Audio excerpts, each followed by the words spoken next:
Mummy mummy ఏంది నాని?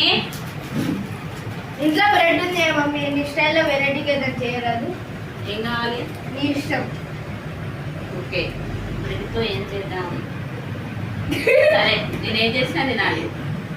ఓకేనా? Okay okay అండి. బ్రెడ్ తోటి మా పిల్లలకి ఏదైనా ఒక స్నాక్స్ అయితే చేస్తాను. అది ఏం చేస్తాను అనేది వీడియో అయితే మిస్ చేయకుండా చూడండి. చేస్తాను, ఒక స్వీట్ అయితే చేస్తాను. ఓకే, వంటింట్లోకి అయితే వెళ్దాం. ఇప్పుడు ఒక 6 బ్రెడ్లు అయితే తీసుకున్నానండి. 6 బ్రెడ్లని ఇలా సైడ్లో అయితే కట్ చేస్తున్నాను.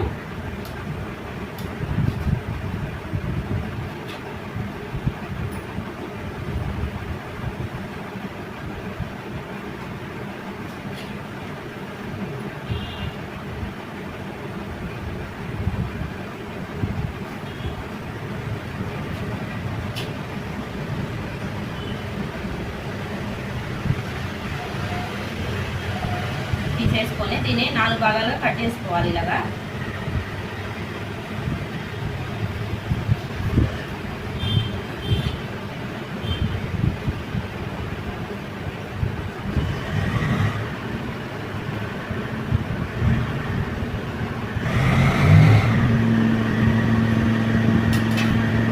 చూడండి, ఇలా కట్ చేసుకోవాలి.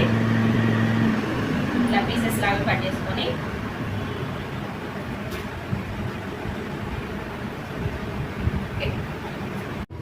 ముందుగా స్టవ్ వెలిగించి ఒక గిన్నె పెట్టుకొని గిన్నెలో ఒక 1/2 లీటర్ పాలు అయితే పోసుకున్నానండి. ఈ పాలు మనకి చిక్కటి పాలు అయితే టేస్ట్ బాగుంటుంది. ఈ పాలు బాగా మరిగిపోవాలి. ఇప్పుడు ఇంకొక స్టవ్ మీద ఒక కడాయి పెట్టేసి దీంట్లో నూనె వేస్తున్నాను. నూనె కానీ నెయ్యి కానీ ఏదైనా వేసుకోవచ్చండి. నేనైతే నూనెతోటే చేస్తున్నాను. డీప్ ఫ్రైకి సరిపడా నూనె వేసుకోవాలి. నూనె మనకి హీట్ అవ్వాలి. ఇది వచ్చేసి కస్టర్డ్ పౌడర్ అండి.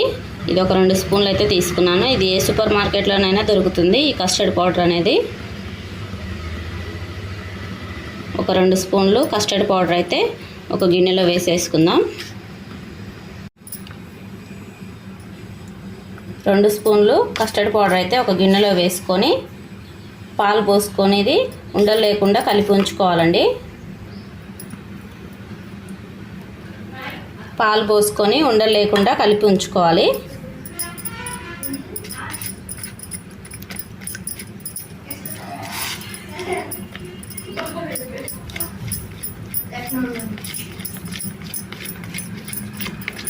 ఇది పక్కన పెట్టేసుకుందాం. ఉండలు లేకుండా కలిపేసుకొని పక్కన పెట్టేసుకోవాలి.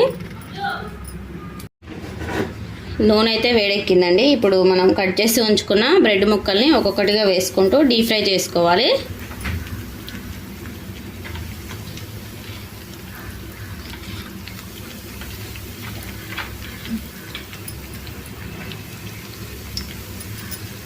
చూడండి, బ్రెడ్ అయితే మనకి చక్కగా ఏగిపోయింది కదా, డీప్ ఫ్రై అయిపోయింది. ఈ కలర్ వస్తే సరిపోతుందండి. క్రిస్పీగా ఉంటే సరిపోతుంది. ఇప్పుడు దీన్ని ఒక ప్లేట్లోకి అయితే తీసేసుకుందాం. వీటన్నిటిని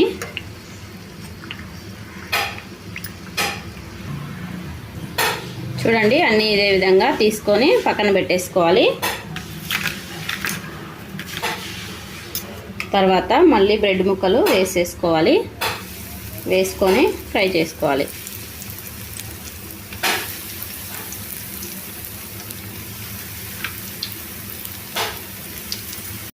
ఇవి కూడా వేగిపోయాయండి. అన్నీ ఒక ప్లేట్లోకి అయితే తీసుకుందాం.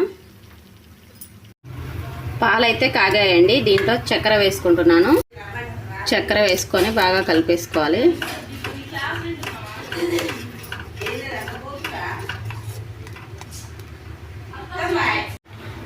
చక్కెర వేసుకొని పాలు బాగా మసిలిన తర్వాత దీంట్లో కస్టర్డ్ పౌడర్ కలుపుకున్న ఈ మిశ్రమం అయితే వేసుకుంటున్నాను.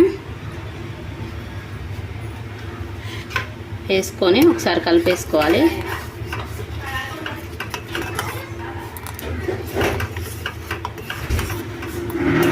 ఒక 2 నిమిషాలు అయితే ఉడికించుకోవాలి. ఇది